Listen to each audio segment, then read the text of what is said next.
Hello everyone, welcome back to another video. So in this video, we will be discussing what are the things you have to do after your CA final exams. I'm posting this video a bit late because I've recently started my new job in Mumbai and अभी November 24 के exams भी चल रहे थे तो I thought to post after the completion of the exams. So video थोड़ी late है but this video is going to be very helpful for the recently appear CA final students.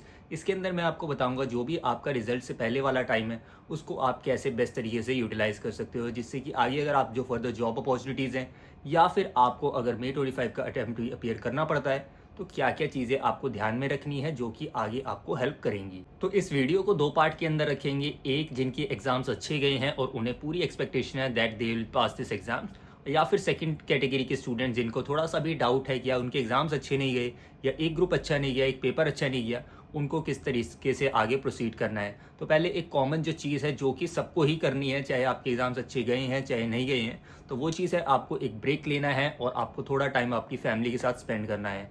अगर आपको ट्रैवलिंग पसंद है तो आप ट्रैवलिंग करो, आपको खेलना पसंद है, कुछ भी स्पोर्ट्स खेलना पसंद है तो आप वो करो। जैसे मैं अगर अपना बताऊं तो मैं काफ़ी रिलीजियस प्लेसेस ट्रैवल करके आया था। जैसे ही मेरे एग्जाम्स खत्म हुए थे I travel to Mathura, Vrindavan, Kashi Vishwanath, Vaishno Devi, then Mahakaleshwar, Omkareshwar. तो मुझे जो चीज़ अच्छी लगती है मैं वो करा था एंड आपको भी यही करना है। आपका जो आपका थोड़ा सा पीरियड है से आपका नवंबर का जो मंथ के आपका एक वीक बचा है उसको आप इन चीज़ों के अंदर यूटिलाइज करो। इससे क्या है आपकी एक माइंड के अंदर पॉजिटिविटी डेवलप होगी, चाहे आप फैमिली के साथ टाइम स्पेंड करो या कहीं घूम के आ रहे हो, जिससे कि क्या है आगे आपका फ्लो बना रहेगा। अब नेक्स्ट चीज़ आती है, इसको हमने वीडियो को जैसे दो पार्ट के अंदर ब्रेक करेंगे। सबसे पहले जिनके भी एग्जाम्स अच्छे गए हैं और उन्हें पूरी एक्सपेक्टेशन है कि वो ये एग्जाम्स क्लियर करने वाले हैं आपके नवंबर 24 की, तो उनको स्ट्रेट अवे क्या क्या चीज़ें ध्यान में रखनी है जिससे आपको आगे हेल्प होगी। जो पहली चीज़ आती है that you should have a great LinkedIn account, and इसके अंदर अगर आपका ऑलरेडी अकाउंट है तो उसको आपको ऑप्टिमाइज करना है। अगर आपका अकाउंट नहीं है तो आज ही आपको वो अकाउंट क्रिएट करना है। सो मेरे भी लिंक्डइन पे अब अराउंड 75,000 फॉलोअर्स होने वाले हैं।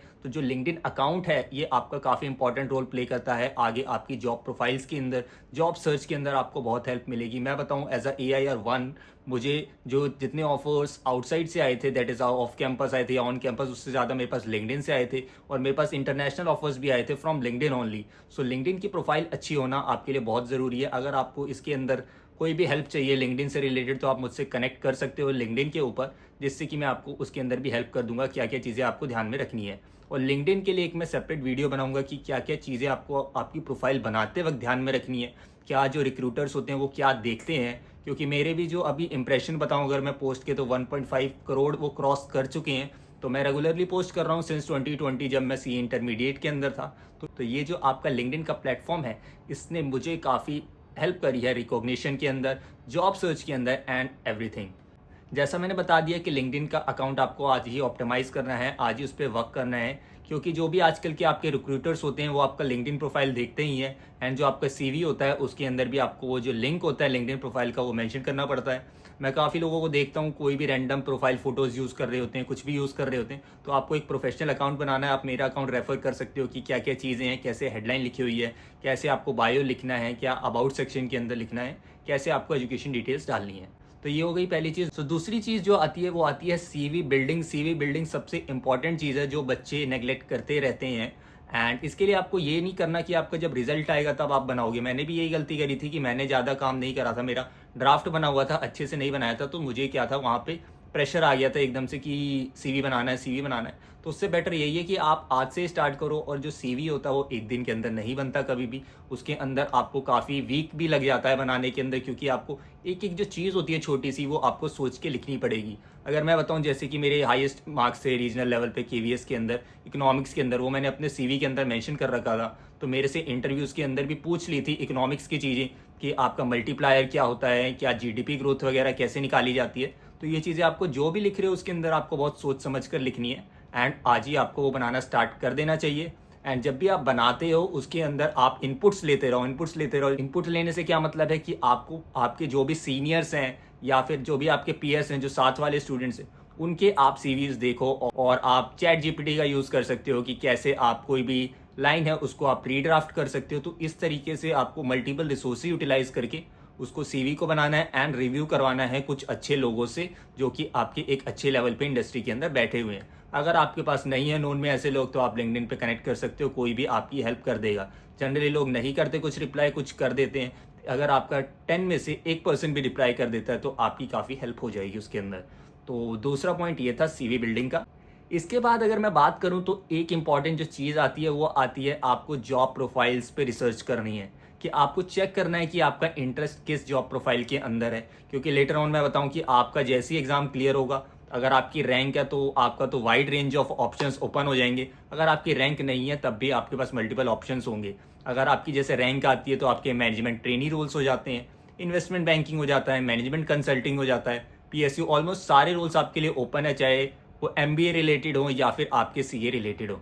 जो नॉन रैंकर्स हैं, नॉन रैंकर्स को भी इन अपॉर्चुनिटीज़ के रोल मिल सकता है, बट थोड़ा सा डिफिकल्ट होता है। तो आपको मान के चलना है कि कम चांस होंगे आपको ये वाले रोल्स मिलने के लिए। बाकी आपका ऑडिट, टैक्सेशन, इंटरनल ऑडिट हो गया, रिस्क एडवाइजरी, ये सब सिमिलर से ही नेम है, बट इनके अंदर आपकी अच्छी अपॉर्चुनिटीज़ रहती है मेजरली इन बिग फोर्स।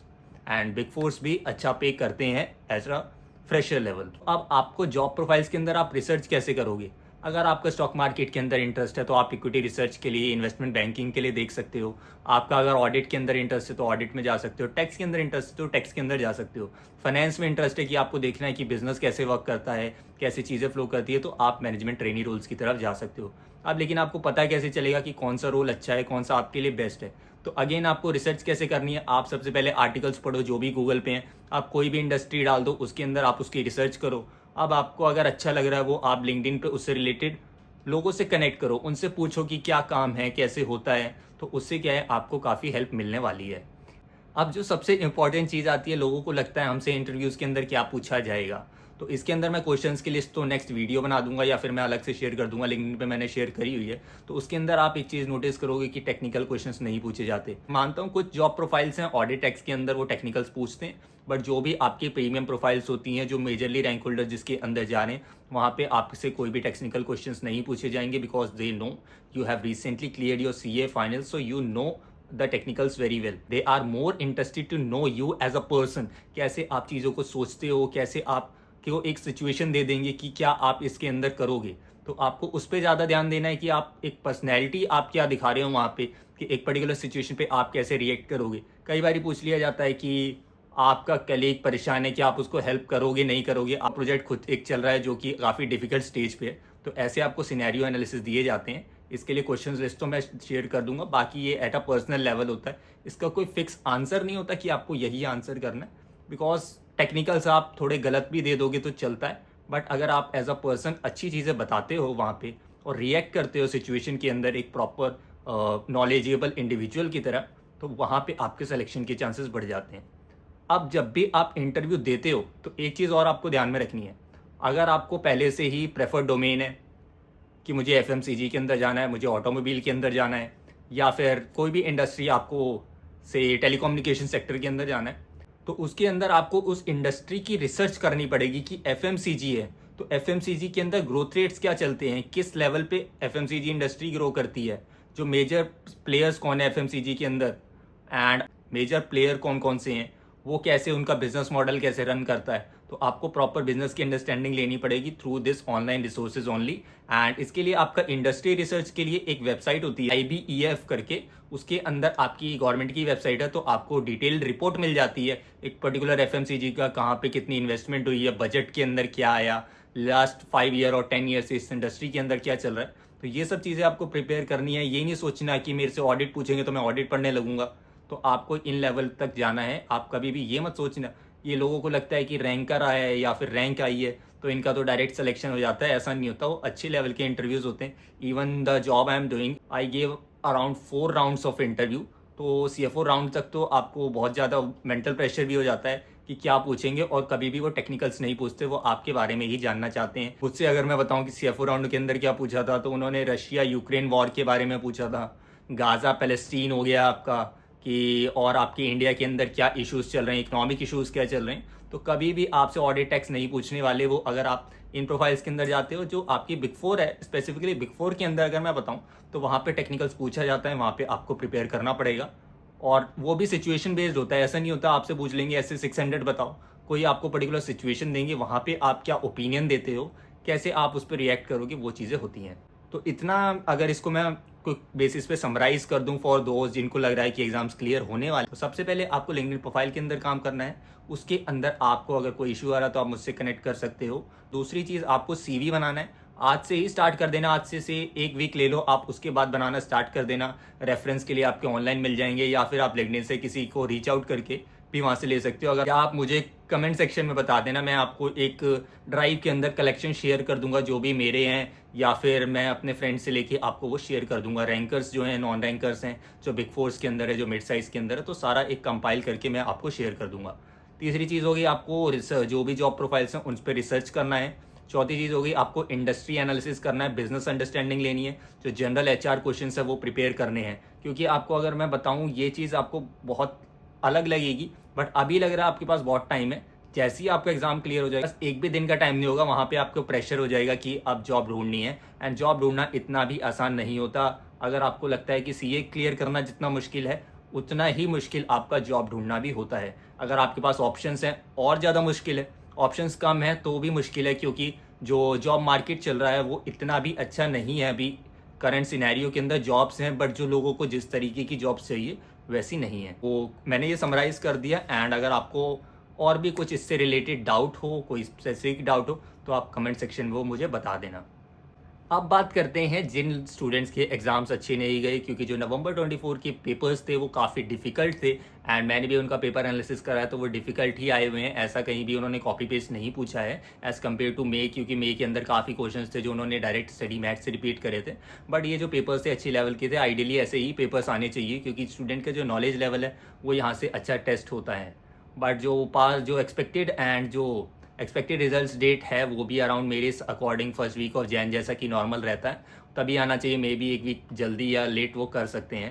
तो वो तो सेकेंडरी चीज़ है कि आपका जो रिजल्ट हो गया। अब अगर आपको लग रहा है आपके पेपर्स ख़राब जा रहे हैं, एक तो मैंने चीज़ बता दी कि आपको अभी एक वीक जो है आपको रिलैक्स करना है। एंड जो आपकी बाकी चीज़ें हैं, फैमिली टाइम देना है, जो भी आपको अच्छा लगता है आपको वो करना है। वहाँ के बाद आपको 1 से 2 दिन देना है आपके पेपर एनालिसिस पे। अब पेपर एनालिसिस आपको भी पता होगा कि यूट्यूब के अंदर मल्टीपल वीडियोस आ जाती हैं नेक्स्ट डे से, जैसे एग्जाम होता है, कि इसका क्या सॉल्यूशंस होगा। तो आपके पास एमसीक्यू के भी सॉल्यूशंस होंगे, आपके पास डिस्क्रिप्टिव के भी सॉल्यूशन होंगे। अब आपकी मेमोरी इतनी तो शार्प होगी कि 70-80% तो आपको याद होगा कि आपने ये ऐसे ही किया था या यही निकाला था। अगर उस बेसिस पे आपको एनालाइज कर लेना है, एंड अगर आपके 50 नंबर भी बन रहे हैं तो आप ये मान सकते हो कि आप उस पेपर के अंदर पास हो रहे हो। लेकिन अगर आपके 40s बन रहे हैं, 30s बन रहे हैं, तो उसके अंदर आपका फिर रिस्क है। तो अगर आपके काफ़ी सारे पेपर्स हैं, अगर 1-2 पेपर है जिसके अंदर कम बन रहे हैं, तो उस पेपर की प्रिपरेशन आप स्टार्ट कर दो। किसी के अंदर ऐसा भी हो सकता है कि ग्रुप के अंदर 2 आपको लग रहा है कि एग्जाम होंगे, एक आपका खराब जाएगा, तो वो एक पेपर की आप पढ़ाई स्टार्ट कर देना दिसंबर से ही। एंड अगर आपको लग रहा है कि तीनों ही जाने वाले हैं, तो उसके अंदर आपको तीनों पेपर की तैयारी स्टार्ट कर देनी है दिसंबर से। ऐसा नहीं, ज़रूरी नहीं है कि आप क्लास लो। इस फेज़ के अंदर आप कभी भी क्लास मत लेना जब तक रिजल्ट नहीं आता। जैसे ही आपका रिजल्ट आ जाएगा, अगर पास होते हो तो अच्छी बात है, उसके अंदर फिर आप 2-4 दिन दे के CV वगैरह बना लेना, जो भी मैंने पहले वीडियो के अंदर बताया उन चीज़ों पे आप वर्क कर लेना। अगर आपका क्लियर नहीं होता तो आप ऑलरेडी प्रिपरेशन स्टार्ट कर चुके हो, उस पर ध्यान देना है। अगर आपके पेपर्स अच्छे नहीं गए या आपको लग रहा है फेल होने वाले हो, तो आपको डीमोटिवेट भी नहीं होना, क्योंकि जो कोर्स है ये ऐसा ही डिज़ाइंड है। अगर आप देखोगे स्टार्टिंग से, फाउंडेशन से, जो फाइनल में फर्स्ट अटेम्प्ट वाले बच्चे होते हैं वो 1 से भी लेस ही आएगी उनकी परसेंटेज। तो उसके लिए आपको ज़्यादा परेशान नहीं होना है, क्योंकि अगर अभी आपका अटेम्प्ट लगा है तो नेक्स्ट अटेम्प्ट में आपका क्लियर हो जाएगा।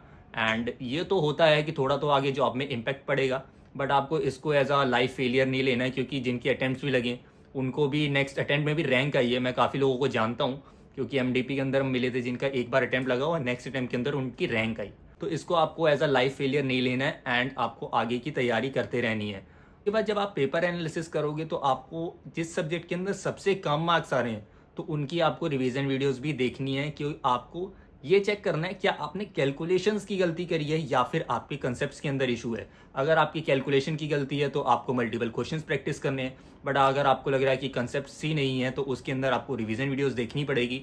एंड क्लास आपका लास्ट रिजॉर्ट होना चाहिए। जब तक आपको नहीं लगता कि ये पेपर बिल्कुल ही नहीं आता मुझे, तब तक आपको दोबारा क्लास नहीं लेनी है या कोई चीज़ परचेज़ नहीं करनी है।